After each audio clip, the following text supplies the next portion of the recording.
This video represented by education tech era. और इस video के अंदर हम लोग बात करने जा रहे हैं कंप्यूटर प्रोग्रामिंग के बारे में। ऐसे कई सारे कंप्यूटर प्रोग्रामिंग लैंग्वेज अवेलेबल है मार्केट के अंदर। हमें बेसिकली ये समझना है कि हमें कौन सी प्रोग्रामिंग लैंग्वेज सीखनी चाहिए। ये डिपेंड आप पे करता है कि आपकी नीड और रिक्वायरमेंट के आपको उसके हिसाब से कोई भी प्रोग्रामिंग लैंग्वेज को सीखना चाहिए। It is not a mandatory part कि हमें यही लैंग्वेज सीखनी चाहिए और ये लैंग्वेज हमारे लिए बहुत इंपॉर्टेंट है, ऐसा नहीं है। जिस फील्ड से आप बिलोंग करते हैं उसके रिगार्डिंग जो लैंग्वेज की रिक्वायरमेंट होती है आपको वो लैंग्वेज सीखनी चाहिए। और हर एक लैंग्वेज सीखने का एक बेसिक लेवल होता है, तो आपको उसको अंडरस्टूड भी करना चाहिए। इस वीडियो के अंदर हम लोग स्टार्ट करने जा रहे हैं जावा प्रोग्रामिंग लैंग्वेज। और जावा प्रोग्रामिंग लैंग्वेज एक ऐसी प्रोग्रामिंग लैंग्वेज है जो कि आपको हर जगह देखने को मिल जाएगी। बेसिकली ये एक ऐसी लैंग्वेज है जो कि हार्डवेयर के अंदर भी अगर देखी जाए तो वहाँ पर भी आपको देखने को मिल जाता है और ये सॉफ्टवेयर के अंदर भी आपको देखने को मिल जाते हैं। ऐसे कई सारी चीज़ें हैं जहाँ पर हमें जावा प्रोग्रामिंग लैंग्वेज देखने को मिलता है और ये कांट इमेजिन भी हो जाता है। हमें विश्वास भी नहीं होता कि इसके अंदर क्या जावा प्रोग्रामिंग की गई होगी। ऐसे कई सारी चीज़ें जिनके अंदर जावा प्रोग्रामिंग की जाती है। यहाँ पर हमारे घर के अंदर कई सारे ऐसे गैजेट्स हैं, ऐसे डिवाइसेस हैं जिनके अंदर जावा प्रोग्रामिंग की हुई होती है और हमें ये नहीं मालूम होता है कि ये जावा प्रोग्रामिंग के बिहाफ पे चल रही होती है। जावा प्रोग्रामिंग लैंग्वेज अपने फीचर के बिहाफ पे मार्केट में अवेलेबल है और ये कई सारे फीचर ऐसे सपोर्ट करता है जो इससे पहले की कई प्रोग्रामिंग लैंग्वेज के अंदर फीचर नहीं है। और ये अपने फिलहाल फीचर के बिहाफ पे अपने फीचर की वजह से मार्केट के अंदर ट्रेंड करते हैं। Java programming language basically software development हो गया, ये किसी डिवाइस में हो गया। जावा प्रोग्रामिंग लैंग्वेज हर जगह पे अवेलेबल है। ये सॉफ्टवेयर डेवलपमेंट के अंदर भी अवेलेबल है, इसके अलावा बैकएंड के अंदर भी अवेलेबल है। इसमें जो भी आप सेट टॉप बॉक्स जैसे डिवाइसेस देखते हैं घरों के अंदर, यहाँ पर उनके अंदर भी जावा प्रोग्रामिंग की जाती है। ऐसे कई सारे फिलहाल एग्जांपल हैं जावा प्रोग्रामिंग लैंग्वेज के, इसके थ्रू आप ये जान पाते हैं कि जावा प्रोग्रामिंग कहाँ पर अवेलेबल है और ये किस जगह पे होता है। इस वीडियो के अंदर बेसिकली हम लोग यहाँ पर जो कोर्स जावा प्रोग्रामिंग का स्टार्ट कर रहे हैं इसके अंदर सारी फैसिलिटीज़ होंगी और सारे ही कंटेंट को कवर अप किया जाएगा, जिसके अंदर जावा के बेसिक कॉन्सेप्ट के बारे में देखा जाएगा कि जावा का बेसिक कॉन्सेप्ट क्या है। इसके अलावा इसमें कई सारी चीज़ें ऐसी भी आएंगी जिसके अंदर प्रोग्राम कैसे लिखा जाता है, JDK, JRE, JVM, ऐसे कई सारे टॉपिक जो होंगे जो कि इसके अंदर हम लोग यहाँ पर पढ़ेंगे। नेक्स्ट वन जो टॉपिक हमारे सामने आता है कंट्रोल स्टेटमेंट्स आते हैं। कंट्रोल स्टेटमेंट्स के अंदर आप बेसिकली ये देखेंगे कि हमें इफ एल्स की स्टेटमेंट कैसी लगानी होती है, स्विच स्टेटमेंट कैसे चलाना होता है, वाइल लूप इसे कैसे यूज़ करते हैं, वाइल लूप को कैसे यूज़ करते हैं, डू वाइल लूप कैसे यूज़ करते हैं, कंटिन्यूस स्टेटमेंट हो गया, ब्रेक स्टेटमेंट हो गया, ये सारे ही आपके कंट्रोल स्टेटमेंट्स के अंदर आते हैं। ऐसा घबराना नहीं, ऐसे कई बच्चे जिनके लिए टॉपिक नया होगा, कुछ के लिए ये टॉपिक नॉर्मली सुना हुआ होगा। तो ये जितने भी टॉपिक्स को मैं आपके सामने रख रहा हूँ इन सभी टॉपिक्स को हम लोग बहुत आराम से और इजी तरीके से अंडरस्टूड करते हुए चलेंगे। अभी सिर्फ आप ये समझ रहे हैं कि इस कोर्स के अंदर किन किन टॉपिक्स को कवर अप किया जाएगा। मैं मेजरली हाईलाइटेड टॉपिक को इसके अंदर अभी आपके सामने रिप्रेजेंट कर रहा हूँ। नेक्स्ट वन जो टॉपिक हमारे सामने आएगा जावा ऑब्जेक्ट क्लासेस आएगा।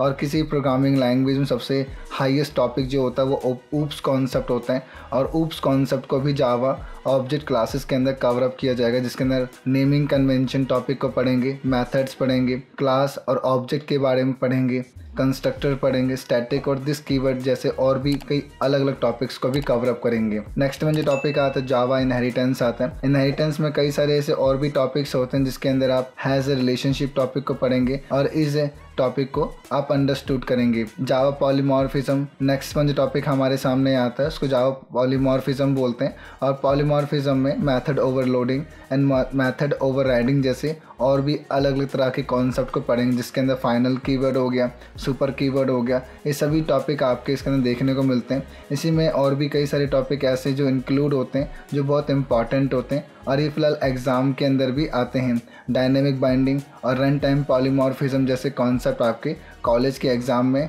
भी हाईलाइटेड होते हैं। इसे भी हमें अच्छे से अंडरस्टूड करना होगा। जावा एब्स्ट्रैक्शन की बात करें यहाँ पर तो जावा एब्स्ट्रैक्शन एक सबसे मोस्ट इंपॉर्टेंट कॉन्सेप्ट होता है, तो इसके भी नॉलेज और अंडरस्टैंडिंग होनी चाहिए, जिसके अंदर आप यहाँ पर एब्स्ट्रैक्ट और इंटरफेस जैसे टॉपिक के बारे में पढ़ेंगे। नेक्स्ट वन जो टॉपिक हमारे सामने आता है जावा इनकैप्सुलेशन।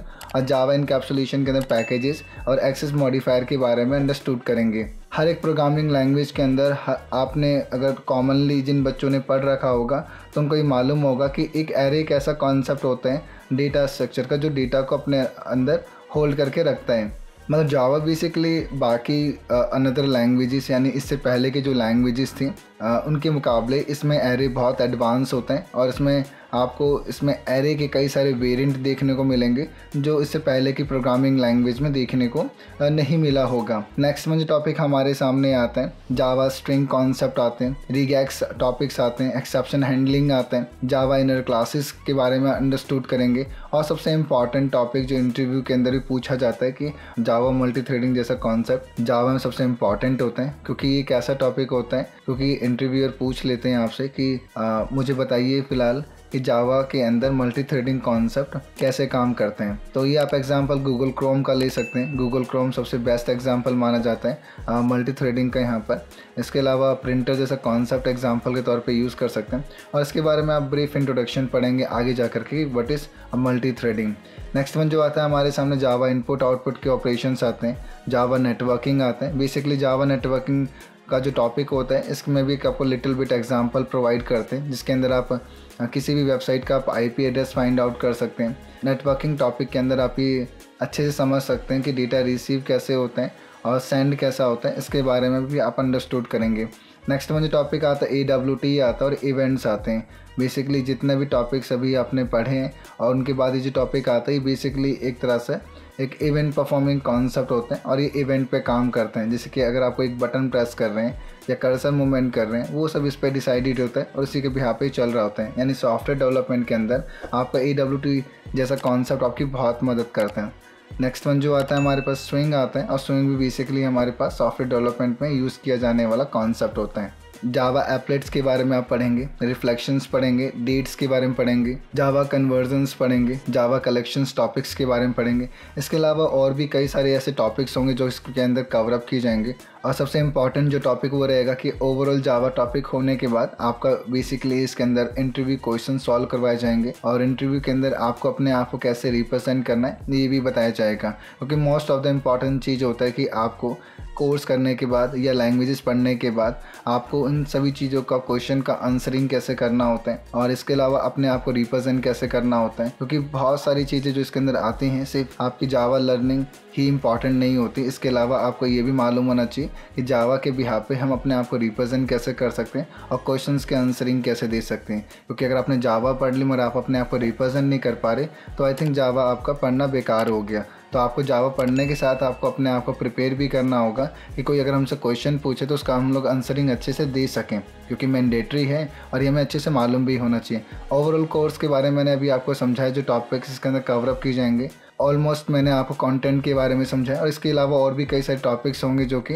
जैसे जैसे आपकी क्लासेस कंटिन्यू रहेंगी, जैसे जैसे आपके टॉपिक्स आते रहेंगे वैसे वैसे आप उन टॉपिक्स के बारे में और अच्छे से पढ़ते भी रहेंगे। नेक्स्ट वन जो टॉपिक हमारे सामने आता है वो ये आता है कि व्हाट इज़ जावा, जावा क्या होता है और जावा प्रोग्रामिंग लैंग्वेज है तो ये किस तरह की प्रोग्रामिंग लैंग्वेज है, तो इसके बारे में हम लोग इसके अंदर जानेंगे। जावा is A programming language and platform. तो जावा बेसिकली एक प्रोग्रामिंग लैंग्वेज है और एक प्लेटफॉर्म बेस्ड लैंग्वेज है, तो इसके बारे में भी नॉलेज होना चाहिए। अब क्वेश्चन आता है कि प्लेटफॉर्म क्या होता है, तो इसके बारे में हम लोग आने वाली वीडियो में कवर अप करेंगे। Java is a high level, Java की खासियत क्या है, जावा किस लेवल पे जाना जाता है और क्यों ये इतना फेमस है, तो उसके बारे में आपको मालूम होना चाहिए। जावा is a high level robust and object oriented and secure programming language. Basically Java का सबसे इम्पॉर्टेंट चीज़ है, लोग जानते क्यों ऐसे इतनी फेमस क्यों लैंग्वेज है, तो उसके बारे में नॉलेज कुछ इस तरह से मालूम होनी चाहिए हमें। जावा is a high level language and robust and object oriented and secure programming language. Java basically robust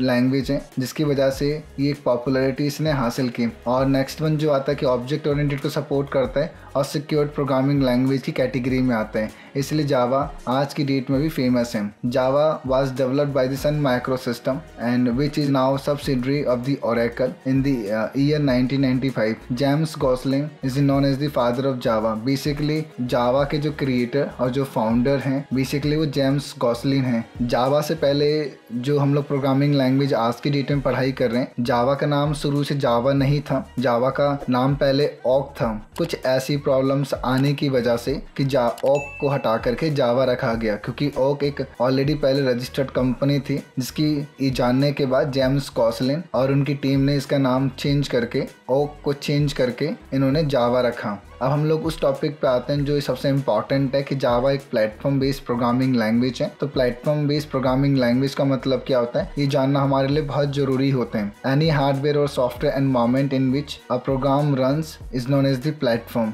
यानी किसी भी हार्डवेयर और सॉफ्टवेयर एनवायरनमेंट पे अगर प्रोग्राम रन करते हैं उसे हम लोग प्लेटफॉर्म बोलते हैं। Since Java has a run time environment, और जावा खुद का एक रन टाइम एनवायरनमेंट है जिसमें जावा के कोड चलाए जाते हैं। उसको हम लोग यहाँ पर JRE बोलते हैं, और JRE का फुल फॉर्म होता है Java run time environment.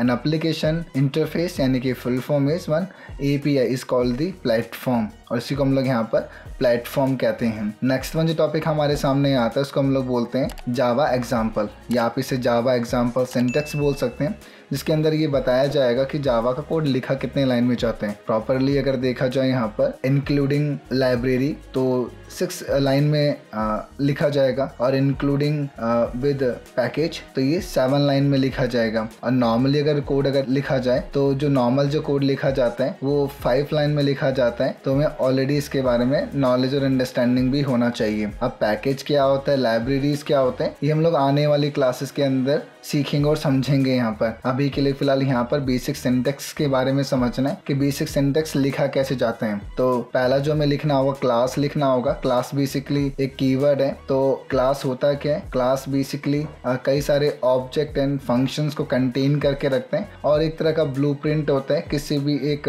Formatting का। तो हमें कोई भी अगर प्रोग्राम लिखना होगा, क्योंकि जावा के अंदर जो भी आप कोड लिखते हैं वो क्लास बेस होते हैं, यानी कि वो टेम्पलेट बेस होते हैं, और जो भी हम लोग काम करेंगे वो इसी के बिहाफ पे इसमें काम करना सीखेंगे। तो पहले हम लोग लिखेंगे क्लास, लिखेंगे क्लास के बाद क्लास का नाम डिनोट करेंगे, और ये बहुत मैंडेटरी होता है कि क्लास का जो नाम होना चाहिए, तो जो आप नाम रखेंगे वो नाम आपका कैपिटलाइज फॉर्मेट में लिखा हुआ होना चाहिए। कर्ली ब्रैकेट ओपन करेंगे और सेकेंड लाइन से लिखना शुरू करेंगे public static void main and round bracket के अंदर हम लोग स्ट्रिंग लिखेंगे आर्गुमेंट, और square bracket open and square bracket close के साथ इसको बंद करेंगे। लास्ट में हमें राउंड ब्रैकेट से क्लोज कर देना है। इसके बाद हमें कर्ली ब्रैकेट ओपन करना है, और कर्ली ब्रैकेट ओपन करने के बाद हमें system dot out dot println bracket open double quotes के अंदर हम जो भी लिखना चाहते हैं वो हम लोग लिख सकते हैं, जिसके अपना नाम लिखना हो या कोई स्टेटमेंट लिखना हो, कुछ भी हो लिख सकते हैं। तो राउंड ब्रैकेट के अंदर जो डबल कोट्स ओपन किया आपने, इसको स्ट्रिंग बोलते हैं, और स्ट्रिंग में कुछ भी आप इसमें लिख सकते हैं। जैसे कि मैंने लिखा है एजुकेशन टेक एरा, और बेसिकली ये एक नेम हो गया, और जैसे डबल कोट्स के बाद आपको एक ब्रैकेट और लगाना है, और लास्ट में सेमीकोलन से इसको बंद कर देना है, और नीचे 4th लाइन में आके आपने मेन फंक्शन का जो आपने ब्लॉक ओपन किया था उसको बंद कर देंगे। एंड 5th लाइन में आकर के आप यहाँ पर क्लास का ब्लॉक बंद कर देंगे। ओवरऑल हम लोगों ने जो सेकेंड लाइन में टॉपिक के बारे में समझा, void main is a entry point program, और जो भी आपको लिखना होता है वॉइड मेन के बाहर जो ब्रैकेट ओपन एंड क्लोज किए देन कर्ली ब्रैकेट ओपन किए, प्रोग्राम हमारा मेजरली इसी के अंदर ही लिखा जाता है। तो हमें एटलीस्ट क्लियर होना चाहिए हमारे बेसिक सिंटेक्स के बारे में कि बेसिक सिंटेक्स कैसे लिखा जाता है। तो बेसिक सिंटेक्स लिखने का जो मतलब होता है वो कुछ इस तरह से होते हैं। नेक्स्ट वन जो टॉपिक हमारे सामने आता है वो आता है कि एप्लीकेशन। ये जानना बहुत ज़रूरी होता है कि जावा के जो कोड होते हैं या जावा का जो प्रोग्राम है वो कितने डिवाइसेस के अंदर रन करते हैं। तो 3 बिलियन से ज़्यादा आपके जावा के जो कोड होते हैं अलग अलग डिवाइसेस के अंदर रन करते हैं, और ये बेसिकली डेटा अप्रॉक्सीमेटली भी हो सकता है क्योंकि ये डेटा बढ़ता और घटता है। I am not sure about the 3 billion device in Java, क्योंकि ये आपका डिवाइसेस टेक्नोलॉजी समय समय पे चेंज होती जा रही है, तो ये अमाउंट घट भी सकता है और बढ़ भी सकता है टेक्नोलॉजी के बिहाफ पे। अब जो एप्लीकेशन की बात करें जिसके अंदर करंट टाइम में ये आपका अवेलेबल है या यूज़ हो रहे हैं या यूज़ होते हैं इसमें, तो पहला है डेस्कटॉप एप्लीकेशन। और डेस्कटॉप एप्लीकेशन में कई सारे ऐसे एप्लीकेशन जो कि आप यूज़ करते हैं, जिसके अंदर एक्रोबैट रीडर आ जाता है, मीडिया प्लेयर आ जाता है, एंटीवायरस आ जाता है एटसेट्रा। ये सभी आपके जावा प्रोग्रामिंग के बिहाफ पे यूज़ किए जाने वाले एप्लीकेशंस हैं। नेक्स्ट वन जो आता है वेब एप्लीकेशन, जिसके अंदर IRCTC जैसी वेबसाइट्स भी इंक्लूड होती है। Enterprise application such as the banking application भी इसका पार्ट होते हैं। नेक्स्ट वन मोबाइल आता है, एम्बेडेड सिस्टम आता है, smart card, robotics and games. इन सब जगहों में भी आपका जावा प्रोग्रामिंग यूज में लाया जाता है, उसकी भी नॉलेज आपको अच्छे से होनी चाहिए। इस तरह की वीडियो को देखने के लिए इस चैनल को लाइक कीजिएगा, सब्सक्राइब कीजिएगा, और ये वीडियो अगर आपको अच्छी लगी तो इसे और भी लोगों तक शेयर कीजिएगा। Thank you.